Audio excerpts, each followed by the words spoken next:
Good morning. Today we will discuss the transducers used for displacement measurement, that is to measure the displacement. So in this we will discuss regarding potentiometer, LVDT and capacitive element. So first we will see the difference between sensor and transducer. So sensor, it is defined as an element which produces signal relating to the quantity being measured. Regarding transducer, it is defined as an element when subjected to some physical change experiences a related change, or an element which converts a specified measurand into a usable output. So the sensor also can be defined as a device which provides a usable output in response to a specified measurand.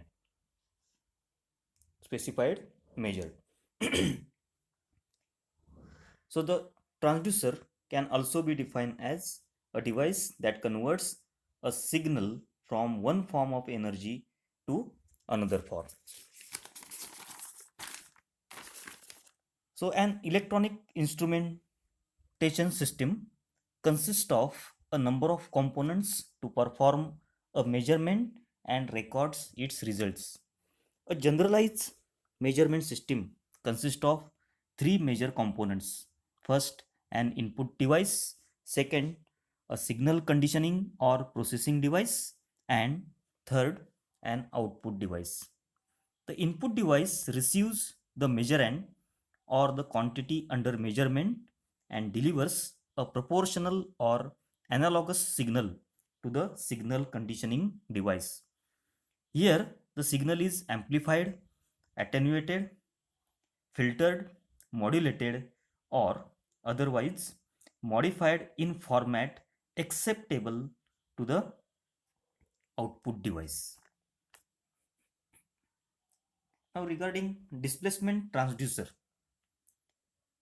the input quantity, that is the non-electrical quantity, is generally converted into an electrical form by a device called a transducer. So regarding displacement transducer, the displacement that is converted into electrical signal with the help of displacement transducer. So we can define a transducer as a device which, when actuated, converts energy from one form to another. These transducers provide an output signal when stimulated by a mechanical or non-mechanical input. For example, photoconductor converts light intensity into change of resistance. A thermocouple converts heat energy into electrical voltage. A force produces a change of resistance in a strain gauge. An acceleration produces a voltage in piezoelectrical crystal. So the electrical output is measured by standard methods, giving the magnitude of the input quantity in terms of an analogous output. Now regarding displacement transducer, it converts physical quantity into electrical quantity. It has two main parts. First, it is a sensing element, or it is also called a primary transducer. And second, transduction element or secondary transducer. Next slide is types of displacement. So first type of displacement, that is linear displacement. So in that, linear motion measured in few microns to few centimeters.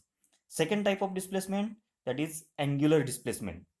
So in that, rotational motion measured from a few seconds to 360 degrees. So in this topic, we will see both, that is linear displacement as well as measurement of angular displacement.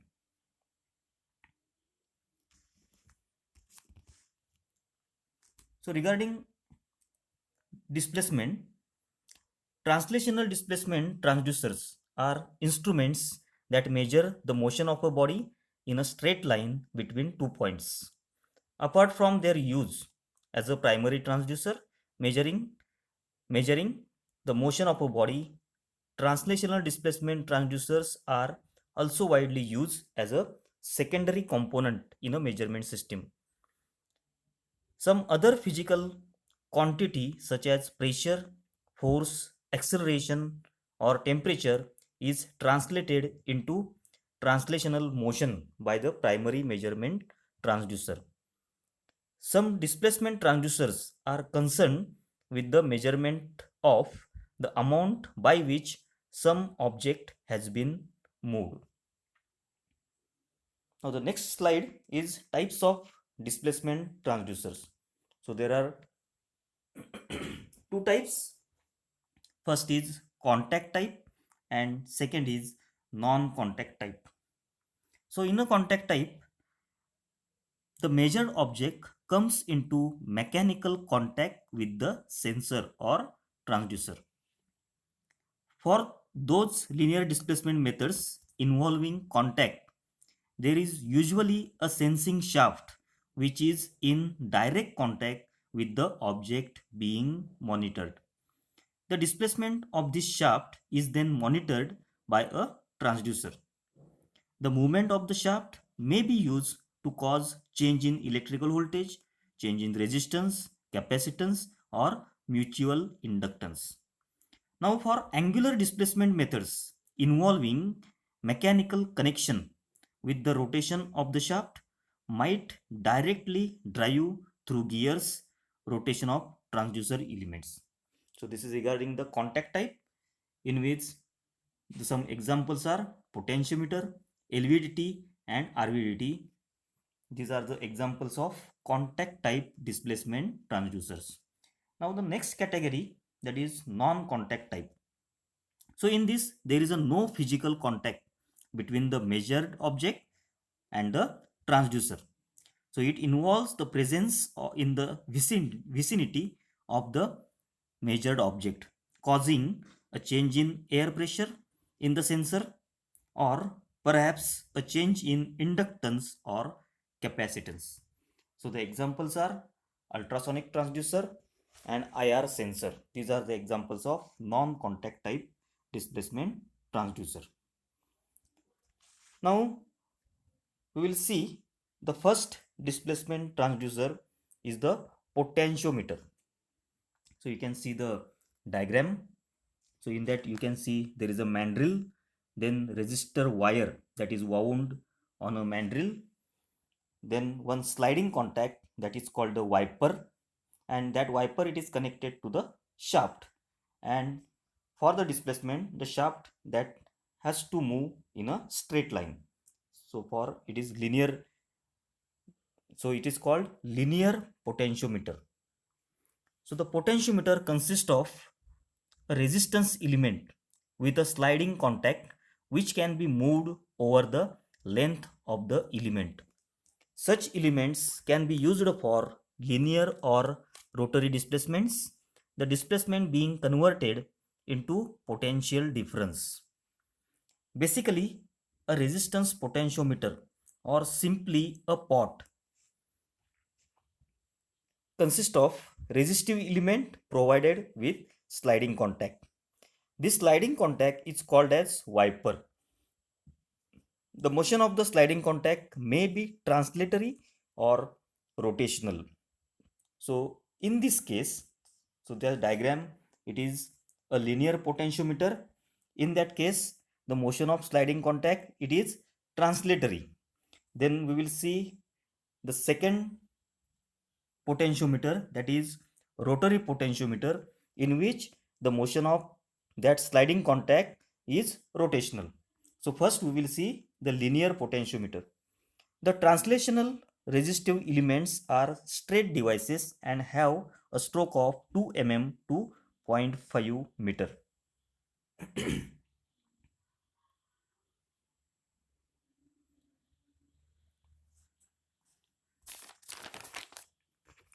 A very thin 0.01 mm diameter of platinum or nickel alloy is carefully wound on an insulator former.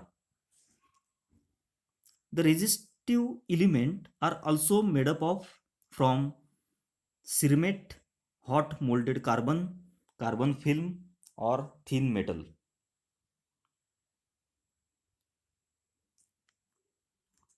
If the track has a contact resistance per unit length for a linear pot, then the output voltage is proportional to the displacement. When the slider or the wiper moves along the resistive element, there is a corresponding change in output voltage. It is proportional to displacement. So output voltage is calibrated in terms of the displacement to give the direct reading of displacement of the body. So you can see there is a sliding contact. So this is a line diagram. There is a sliding contact and this is a resistance element.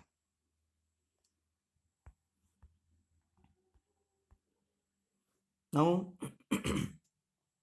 since the resistance of potentiometer is linearly distributed along its length, so there is a linear relationship between input displacement and the output voltage.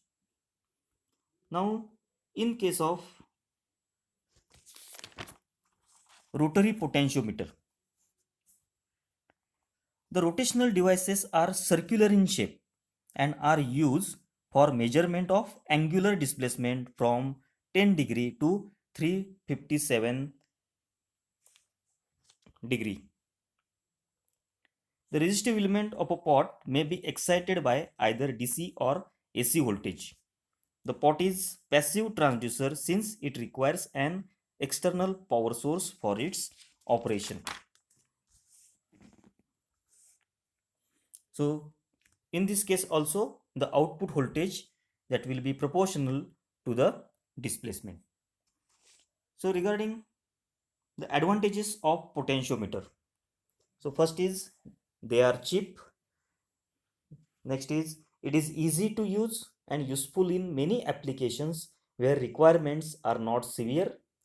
It gives sufficient output that does not require further amplification. Potentiometer efficiency is high. They are useful for measurement of large displacement. The resolution is infinite in cermet and metal potentiometers. Then the some disadvantage of potentiometer. The major disadvantage is that it requires a large force to move their sliding contact, that is wiper. There is a wear and tear due to movement of the wiper. So it reduces the life of this transducer. There is a limited bandwidth and there is a inertial loading. So some applications. So it is used in many applications such as linear displacement measurement, liquid level measurements using floats, rotary displacement measurement, brightness control, volume control. So this is regarding some advantages, disadvantages and applications of potentiometer. Now we will move on the second displacement transducer, that is LVDT. So LVDT means it is a linear variable differential transformer. So you can see the cutaway view of an LVDT. So current it is driven through the primary coil at A, causing an induction current to be generated through the secondary coil at B. So regarding principle of LVDT. So LVDT, it is also called linear variable displacement or differential transformer or linear variable displacement transducer or simply differential transformer, is a type of electrical transformer used for measuring linear displacement.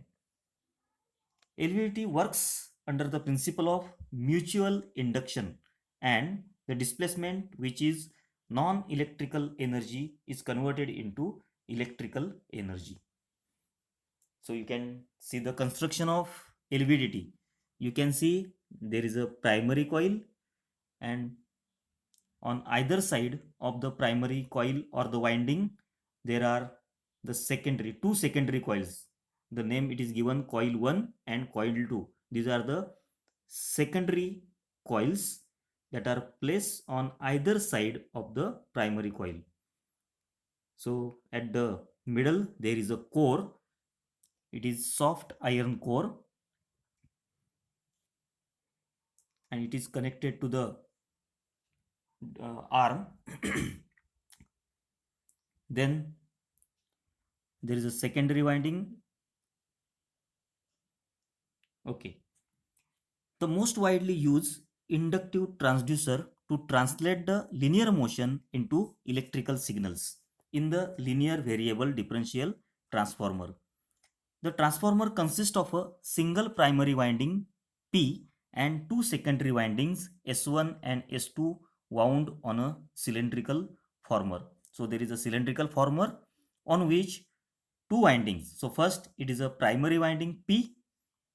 So that is name is given, that is primary coil, and the two secondary windings S1 and S2 that is wound on a cylindrical former.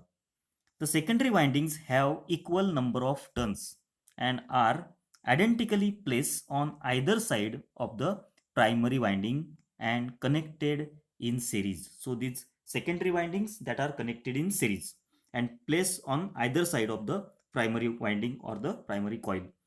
The primary winding is connected to an alternating current source. The movable soft iron core is placed inside the former. So you can see, so name it is given, that is a core. So it is a movable soft iron core. The displacement to be measured is applied to an arm attached to the soft iron core. So there is an arm, and the displacement that to be measured, it is applied to that arm, and arm it is connected to the core. The assembly is placed in a stainless steel housing. Since the primary winding is excited by an electric current source, it produces an alternating magnetic field, which in turn induces alternating current voltages in the two secondary windings. Now, the output voltage of secondary S1 is ES1, and that of secondary winding S2 is ES2. So ES1 and ES2, that are the output voltages in secondary S1 and S2. In order to convert the outputs from S1 and S2 into a single voltage signal, because we required one voltage signal, output voltage signal, so that the two secondaries S1 and S2 are connected in series opposition. Thus, the output voltage of the transducer is the difference of the two voltages.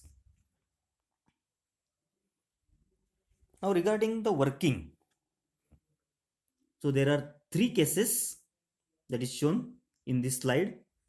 So first is when the core is at its normal position, that is null position, the flux linking with both the secondary windings is equal, and hence equal EMFs are induced in them.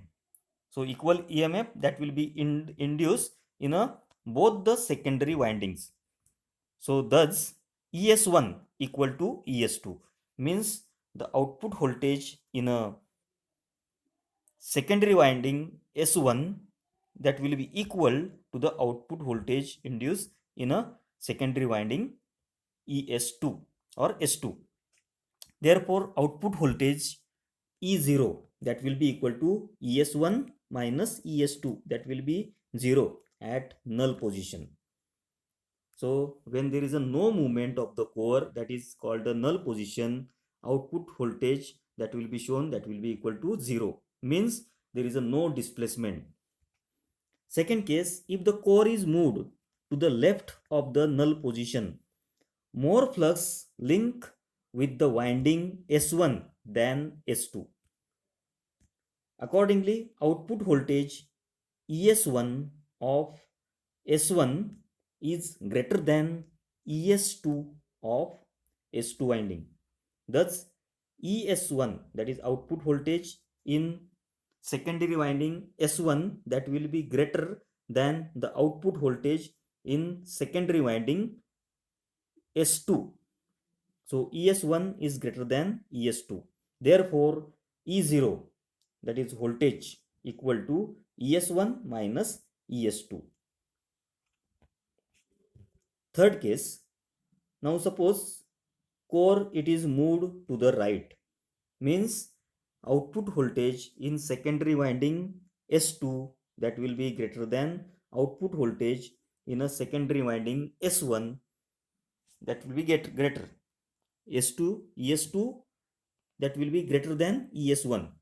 Therefore, the voltage that will be equal to ES2 minus ES1. Thus, amount of voltage change in either secondary windings is proportional to the amount of movement of the core. Now, the advantages of LVDT. So, infinite resolution is present in LVDT. High output. LVDT gives high sensitivity, very good linearity. Then the LVDT provides less friction, low hysteresis, and low power consumption. Regarding disadvantages, large displacements are required for appreciable differential output, sensitive to stray magnetic field affected by vibrations. Then temperature affects the performance of LVDT. So this is a disadvantage of LVDT. Now the applications of LVDT. It is used to measure displacement ranging from fraction millimeter to centimeter. Acting as a secondary transducer, LVDT can be used as a device to measure force, weight, and pressure, etc.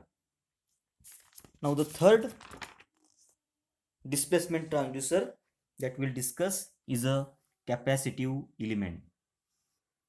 The capacitive transducer or sensor is nothing but the capacitor with variable capacitance. The capacitive transducer comprises of two parallel metal plates that are separated by a material such as air, which is called as dielectric material.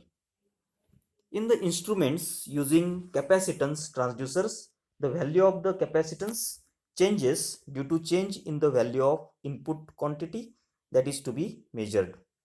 This change in capacitance can be measured easily and it is calibrated against the input quantity.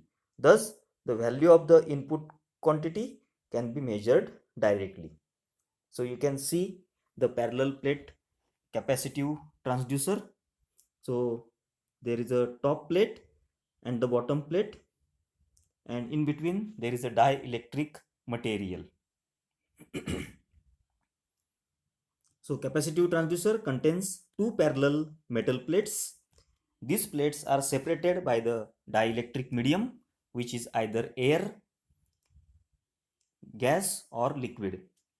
In the normal capacitor, the distance between the plates are fixed. But in capacitive transducer, the distance between them are varied. The capacitive transducer uses the electrical quantity of capacitance for converting the mechanical movement into electrical signal. The input quantity causes the change of the capacitance, which is directly measured by the capacitive transducer.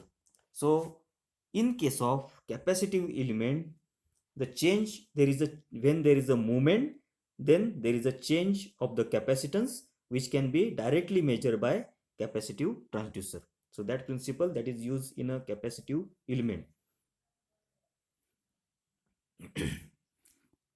The capacitive transducers are commonly used for measurement of linear displacement. This transducer use the following effects.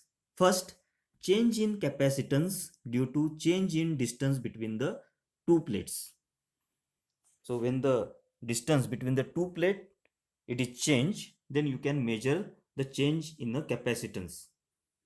And second, change in capacitance due to change in overlapping area of the plates. Now we will see the first case, that is capacitance transducers using change in distance between the plates. So in the diagram you can see there are two plates. One, it is fixed plate and the displacement to be measured is applied to the other plate which is movable. So there is an arrow. So that plate, it is a movable plate,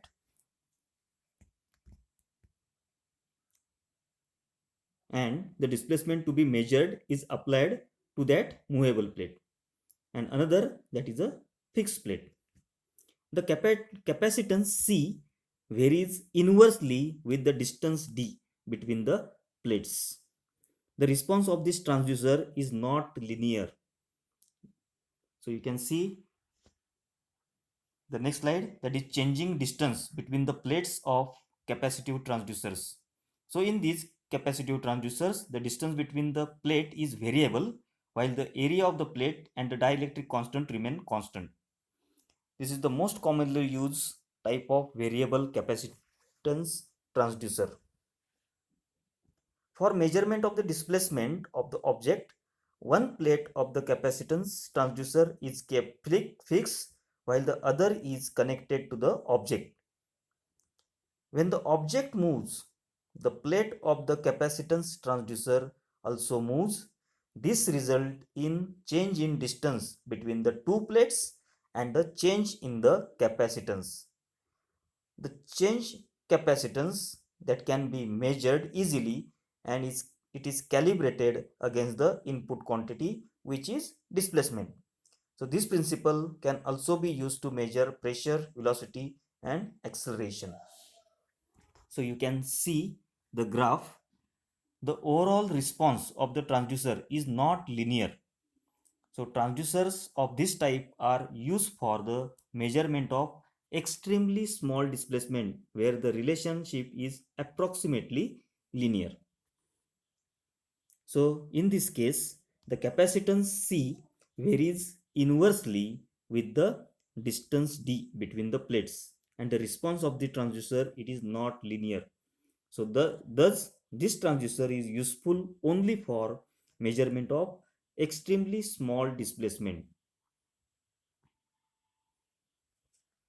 Now the second diagram, that is the second case, that is capacitance or the change in capacitance due to change in overlapping area of the plates. So it is found that the capacitance is directly proportional to the area A of the plates. So you can see in a diagram, there is a fixed plate and another, it is a movable plate. Thus, the capacitance changes linearly with the change in overlapping area of the plates.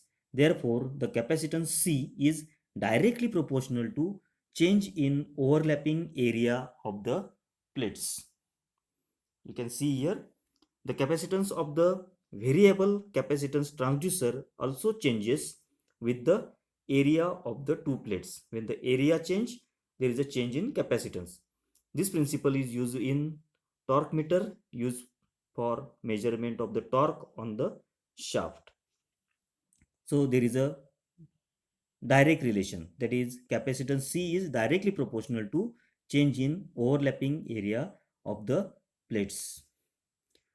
So this type of capacitive transducer is useful for measurement of moderate to large displacement from 1 mm to several centimeter. So you can say that in a change in distance, the capacitance C varies inversely with the distance d. Okay, and response, it is not linear in case of first case. In a second case, that is change in overlapping area, the capacitance changes linearly with the overlapping area. So The first case that is useful for measurement of small displacement, and the second case it is useful for measurement of large displacement.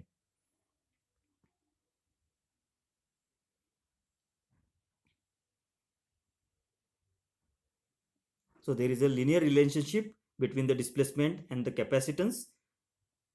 The transducers of this type are used for measurement of relatively large displacements. Next case, that is the principle of change of capacitance with the change in area can be employed for measurement of angular displacement. So this is a measurement of angular displacement, and the principle that is used, that is change of capacitance with change in area. So area it is changed. So when the area it is changed, then there is a change in capacitance that can be measured. So in a figure it shows one plate is fixed and the other is movable. So one there is a fixed plate and other movable plate. The angular measurement to be measured is applied to movable plate.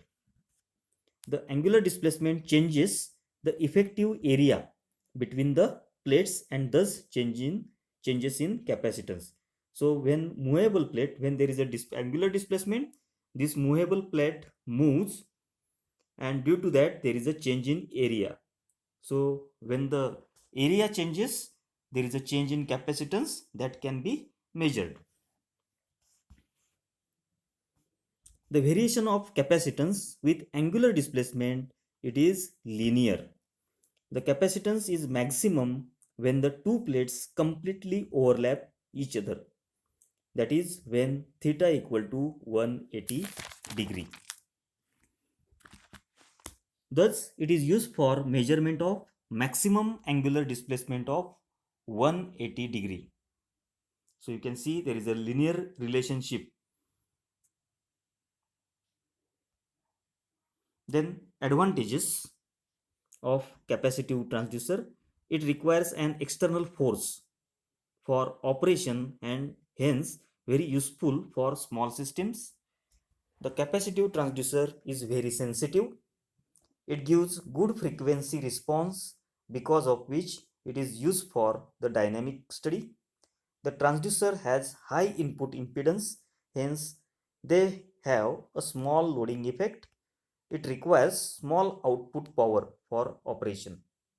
Some disadvantages of capacitive transducer. The metallic parts of the transducers require insulation. The frame of the capacitor requires earthing for reducing the effect of stray magnetic field. Sometimes the transducer shows the non-linear behaviors because of the edge effect, which is controlled by using the guard ring, and the cable connecting across the transducer causes an error. So that is regarding the three elements that is used for measurement of displacement. First, that we have studied the potentiometer, second is LVDT, and third is capacitive element. Thank you.